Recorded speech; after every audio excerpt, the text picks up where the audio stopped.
Early voting is well underway, both in Florida and Georgia, with record numbers casting ballots in a presidential contest expected to have a close, contentious, and possibly challenged outcome. Here to discuss what he's seeing and how he's planning, we're joined by Duval Election Supervisor Jerry Holland. Good morning, Jerry. Hey, good morning, Ann. Great to have you here. So let's, if we can, sort of start with the tail of the tape. What are we seeing here in terms of early voter turnout? Well, what we've noticed is obviously this is the first full week of early voting we just completed.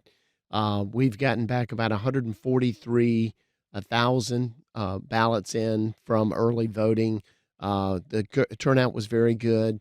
We're somewhere almost close to 30% of our voters having cast a ballot, with 143,000 early and about 48,000 vote by mail ballots. So where we need to be is where we think the numbers show.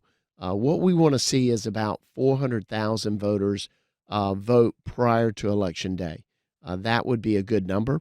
That would take us to about the mid 75% turnout. And so that would be like another 200,000 or so that would come on election day. We're anticipating just over about 100,000 to come on Election Day. We think we'll be somewhere around 500,000 votes total. That'll take us to about 77% turnout. And so if we can make it to 400,000 before Election Day, we'll be able to handle the crowds on Election Day. And how does that compare to prior elections if you get that turnout you're expecting? We'll be higher. The 2020 election was about 73%, so we definitely will be higher as an overall number of percentage. A little bit has also to do when you're talking percentages is how clean your rolls are. By that, I mean, if you have a lot of voters on the rolls that are no longer living here or deceased, it's going to change your turnout percentage numbers. So having voters that are here, active, knowing have the eligibility to vote, increases your turnout percentage. Numbers wise, the number of voters will probably be close to or a little bit greater than 2020. I want to ask you more about the current turnout, but when you talk about how clean your rolls are, there was an initiative earlier this year where you were trying to contact people who had been deemed inactive. There was a kind of a large number of voters that had been deemed inactive, and that's because of a new state law. Explain to us what happened again, and then kind of where we are with that effort to contact those people. Well, thank you. As most people know or don't know, is actually we move through the process of a voter. Voters are active voters when you register. You can become an inactive voter not by the amount of times you vote, but relative to the fact that if you move and do not update your address with us, then when we send you election mail, which is non forwardable, it comes back to us. It starts another process. We send a forwardable piece of mail to you. If you don't respond within 30 days, then we move you from a status of active to inactive. Doesn't mean you can't vote. It just means we don't need to send you any more mail because you're not living at that address. Now, what we did with the help of community partners and everything is reach out to those inactive voters. Of course, we couldn't reach out them by mailing because we'd already tried that, but reach out to them by seeing if we had any phone numbers, email addresses, and we started out with over 90,000 inactive voters, almost 95,000. After our process, we were able to have contact numbers to probably at least a third of those and reached out to them. And we did get, I would say, somewhere around 4,000 to 6,000 inactive voters update their registration and address. So that definitely helps us to be able to send them sample ballots and make sure they're voting in the correct precinct. You're talking about becoming inactive when their address is no longer current. But on this program, we've talked about people who are removed for, or not removed, sorry, who are deemed inactive if they don't participate in two successive federal elections. Now the key with that is you don't become inactive by not participating.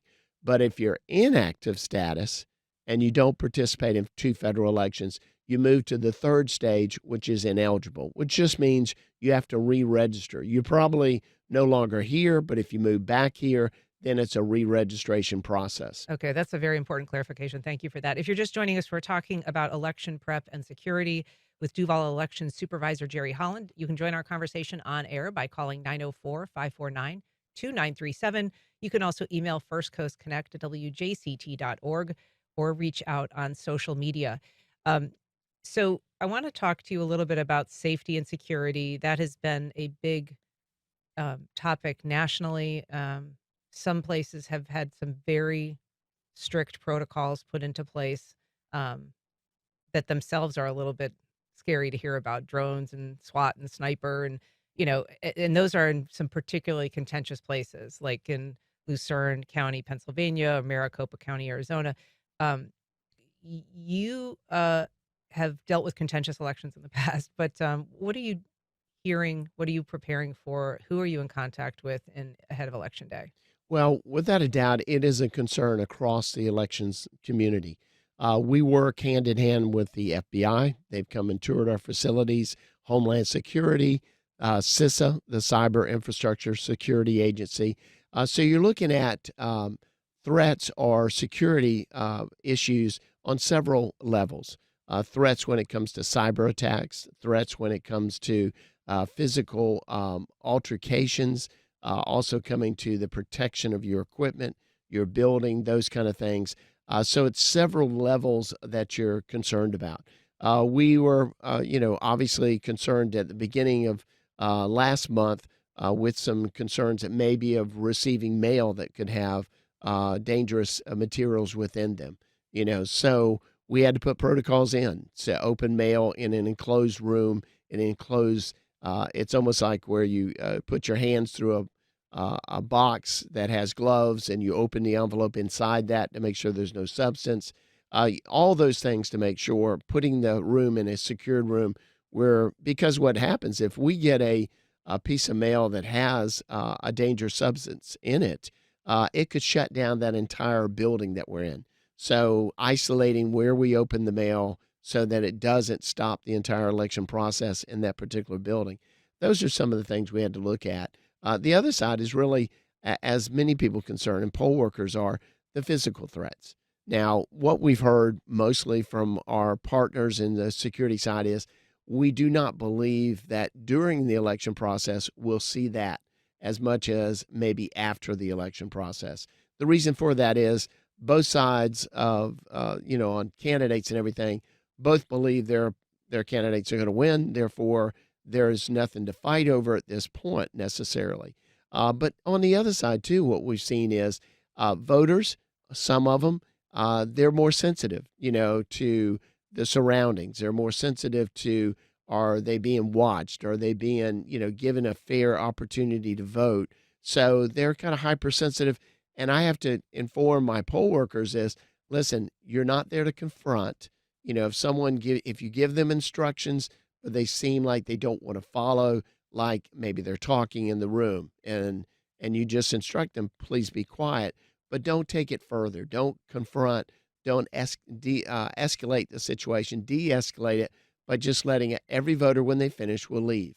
So don't push their buttons because some of them are very sensitive and feel like, election workers are not on a fairness issue. And so it's something we have to be aware of. We've got a call from Don in Atlantic Beach. Good morning, Don. Go ahead.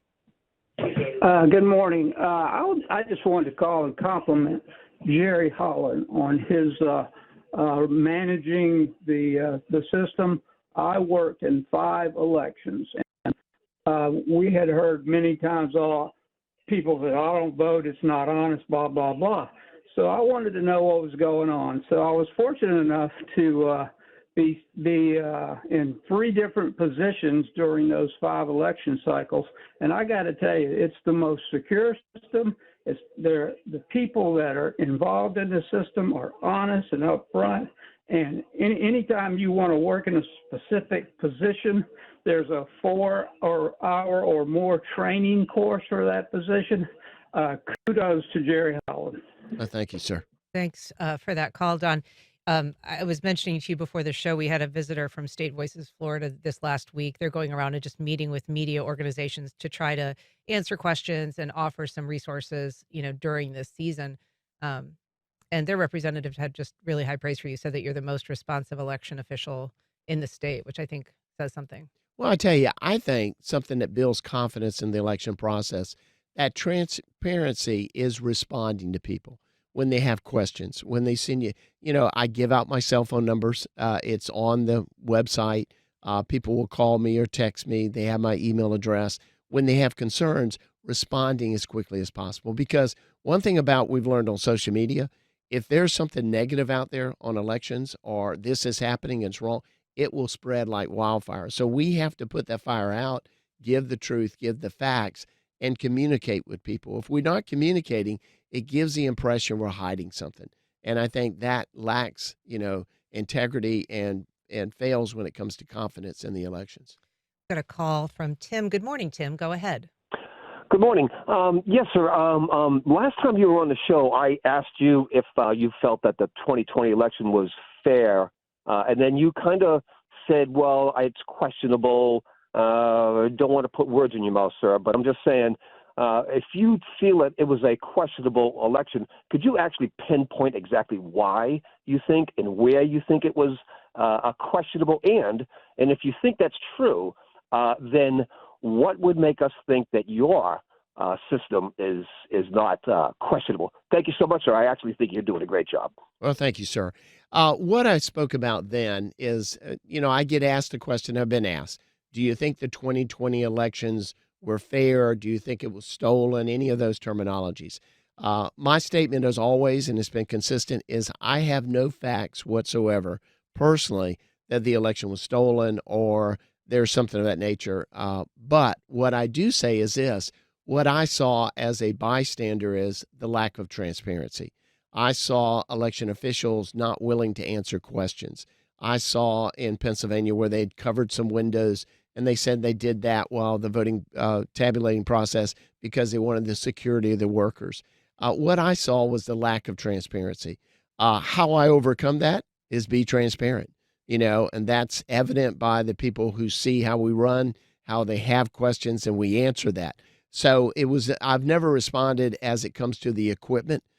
I know our equipment, the way it's tested, the logic and accuracy test, the security, the chain of custody, how we record the vote, how we report the vote. I have total confidence in our voting system. What lessons do you think your brethren around the country have learned since 2020? And what are they doing differently that could help?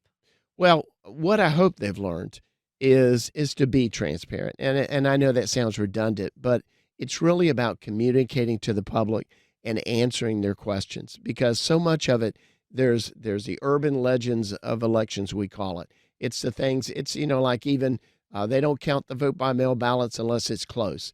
No, actually in the state of Florida, we count those first and they actually have to be reported by 7:15.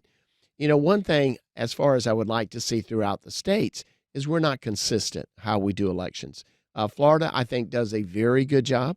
We can always criticize some aspects, but what they do good is we want to get the results to the voters as quickly as possible. We think that if you continue the process of tabulating and counting, then there's a feeling that you're changing the score as the game goes along. What Florida does is we're allowed to tabulate after the logic and accuracy test all the early votes and vote by mail ballots. So therefore, we can report them by 7:15 election night. Some states don't start counting vote by mail ballots until after election night. What would you like people to know about how results come in? I mean, we hear sometimes, like a blue wave or a red mirage or, that there's kind of a pattern that develops and then that narrative can really dramatically change over the course of an evening or Yeah, days. yes, and it surprises voters because many voters just think that everyone or both parties are voting at the same time equally, and it's not true. We used to see before 2020, Republicans took advantage of vote by mail, and they were a larger percentage of people requesting. After 2020, Democrats vote more by mail than Republicans. So if you're looking to say, okay, more Democrats' votes have come in, we see right now locally in the early voting, typically Democrats led in early voting. Right now, Republicans are leading in the turnout of early voting. What's nice is in the state of Florida, you can go on every Supervisor of Elections website and you can see the turnout, not the vote count. Not the votes is how they voted, but who's voting. So you get that feeling of who's come out so far, so you don't get this surprise. Typically, Republicans show up more on election day than Democrats do. It's a voting pattern. It's consistent most of the time. But in this election, what we saw was with one of the candidates, former President Trump, saying to his supporters, vote early, and he voted early, that we saw more Republicans come out, especially on the first day of early voting. So again, it can be driven by the candidates, but it's interesting to watch those turnout numbers. And you're offering an option for voters between electronic voting and paper ballots. Yeah, and I'm glad you brought that up because when you come into early voting, everything in Florida is on a paper ballot. Often we'll hear they're voting on a machine. No, that they're not tabulating on that machine. That machine is filling out a ballot for you. And there's pluses to that. The pluses is this. One is, and I've seen so many ballots that have come back in, especially vote by mail, where voters who have tremors or bad eyesight, they can't see the oval, and they'll actually mark right next to the oval. Well, if you do that on a paper ballot, and put it in the machine, it doesn't count it. Your intent was to mark that candidate, but your eyesight and your tremors, you marked outside the oval. Where when you use the express vote, what it allows you to do, you can make the screen larger for those with visual impairments. You can also, if you have hearing impairment, listen to the ballot. You can also look at your choices when you mark them. And then if for any reason you want to change it, you can change it. You make a mistake on a paper ballot, you've got to go back, get in line, get another ballot. This allows you to make a mistake. After you make it, you can make the other selection. You also get a review page before you print it out. And then when you print it out, you look one more time at the paper ballot. And if it's got all your choices correct, you put it in the tabulator just like the other paper ballots. There were some issues that emerged with the electronic machines, though, and you've responded by kind of bringing styluses in so people don't have to use their fingers anymore. You brought one with you. You're holding it up. I see. Yeah. Yes, this simple little stylus, which actually we found them on Amazon, and was easy to attach to the Express Vote. What it did was, we found out when you're using your fingers, and this equipment is actually, this is not the first election. We've used them for at least 4 years here in Duval County. But what we found is some people who had long fingernails, when they went to push their candidate, it pushed the one above. Or if sometimes older people have very cold hands, it reacts different to sensitivity. Some people with very large fingers, actually, if they weren't really in the middle of it, they sometimes touched another one, or their wrist or their knuckles would touch the screen. By adding the stylus, you're pinpoint exactly where you want. And we found the problem of, I was pushing for this when the other candidate lit up. And again, it's not tabulating those, it's lighting up, and it lights up green when that's the candidate the machine thinks you've selected. And if it's not, you just tap on the one with now the stylus to make sure it's the one you want. Gotcha. We have a call from Rick in Arlington. Good morning, Rick. Go ahead. Yes, good morning. He may have just answered my question, but I noticed, overheard, when people get ready to select one of the candidates for presidential, it highlights the other candidate that you don't want to vote for, but you don't know until after the fact that you print out. So I want to know, is that the same thing as he just said, or how can that be fixed? Thank you. Yeah, thank you for the call. Again, you do know before printing out, because on the Express Vote, as you go through, before it prints out, it says, here's all your selections. And if you want to change any of them at that point, you can change them. And then it prints out, and then you can look at it one more time before you put it in the machine. But we really think the stylus is going to be the solution to that. Why we never had the problem before, don't know. But definitely we're reacting to the issue and making sure that voters have an easy election process. Jane on Facebook wrote, I think the DuvalElections.gov's site shares the most transparent data regarding day-to-day activities. Thanks, Mr. Holland. My question, would you advocate for a state/national holiday on every election day? If yes, do you think that would improve turnout? And if not, why not? Well, it wouldn't hurt. I mean, I think it does help. But because now we have so much opportunities to vote. With the 14 days of early voting, the number of hours that we have, and Monday through Friday is 7 through 7, and weekends 8 to 5. I think we have great opportunities. Um, as an election official, yeah, I would love if they closed schools because then we could use schools for voting sites on election day. And actually, they do that in, I believe, Broward County. So, again, we'd love to see more opportunities. Election officials will never say no to that, because our goal would be a perfect world if I saw a 98, 99, 100% turnout. I mean, that would be exciting. So if someone told me it would make it better, I would be, let's try it. Yeah, we've got a call from Karen in Orange Park. Good morning, Karen. Go ahead. Good morning. I live and vote in Baker County, and I saw on our ballot that Donald Trump was at the head of the list of presidential candidates, and he's not the incumbent. He's not alphabetically first. I wanted to find out how or who decides the order of those candidates. Great question. Hey, that is a great question. It comes up at least once or twice in every election. Here's the news of that. Is back in the 90s, the legislature passed that whichever governor wins the gubernatorial election, then that party of that governor, that party will go first. And you may say, well, those darn Republicans. Well, actually, at that time, the Democrats were in charge of the House and the governor's seat. So it's kind of like back then they probably thought, the party in charge thought, boy, this would be nice. Let's do this. And now it's switched to the other side of the aisle. But it is based on who wins the governor's race.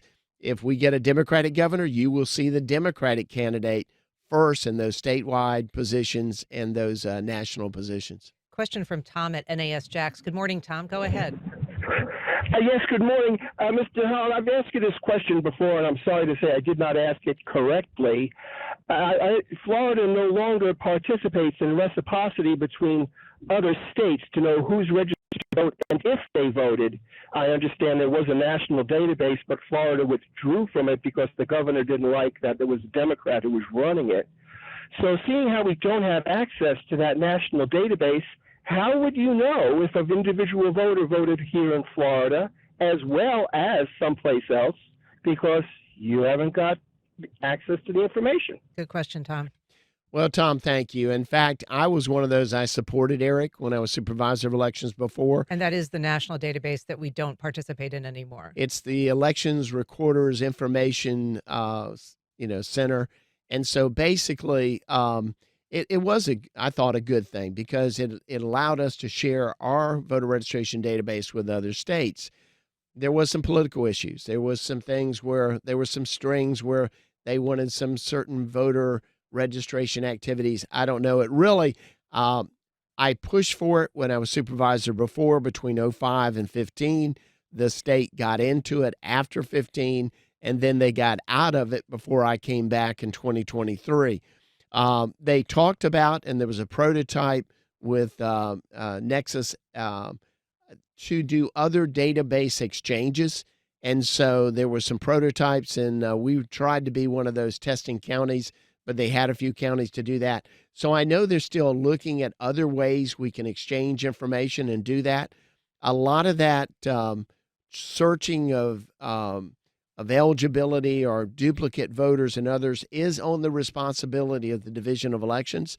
We don't, as far as local supervisors, do that, but the state does have to do that responsibility. But again, I thought it was a good thing, but I don't know all the details of why the state thought they wanted to be out of it. And so in terms of determining whether somebody has voted in another state, that is a more difficult task. It is more difficult than with the ERIC system because, again, sometimes it takes someone reporting it to us, but it is definitely more. And, Florida being one of those states where we get snowbirds, not so much here in the northern part of Florida, but definitely in the southern part of the state, we see a lot of snowbirds. And so that's always a concern that you've got someone that could be potentially voting in two different states.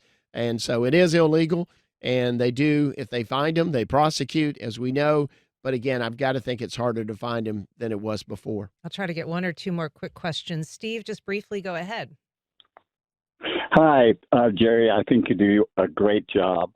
Was wondering about your answer on the transparency issue. You mentioned Pennsylvania, where they put something covering the windows. I didn't quite understand why they did that from you.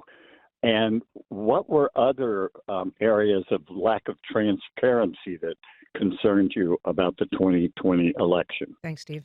Thank you, Steve. What I was told or what I saw was when we've also got at our election centers, everything has got windows. Some things you may not have access into because of security, but we don't want to do anything behind a closed door that you can't watch.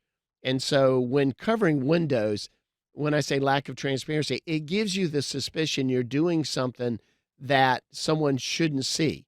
And so that's why I say it's better to have that transparency and they shouldn't cover windows. The other aspect, and we all heard that people said, oh, I saw them with boxes of ballots, or I saw them with this, or I saw different things. Well, election officials need to come out and explain what people are seeing. That's the transparency that I thought was lacking. I thought a lot of people asked questions, but I didn't see answers. And so that's where I thought it could be improved on. We probably need to wrap up, but I just want to ask you, what are your employees experiencing, and what is your advice to the public, if anything, in terms of interacting with and treating your employees? Well, have patience, because I will tell you, the people who run elections have a passion for them. They're dedicated to the process. They want to help you. They get stressed out. There's a lot of hours they have to work. I just had an employee in her 30s today. She went to the hospital and rescue. She's a critical part of our staff, but stress really gets to them because there is so much stress. And, our office, you can't get it 90% right or 95. It's 100% accuracy or you failed. So there's a lot of stress, a lot of hours that are put into it. So again, be patient on both sides, voters and election workers. Same thing. We've got to be patient. We've got to give ourselves that opportunity for everyone to vote. Well, we hope your employee recovers fine and that, everything goes safely. So we appreciate you being on today, Jerry Holland. Thank you, Ann. Thanks.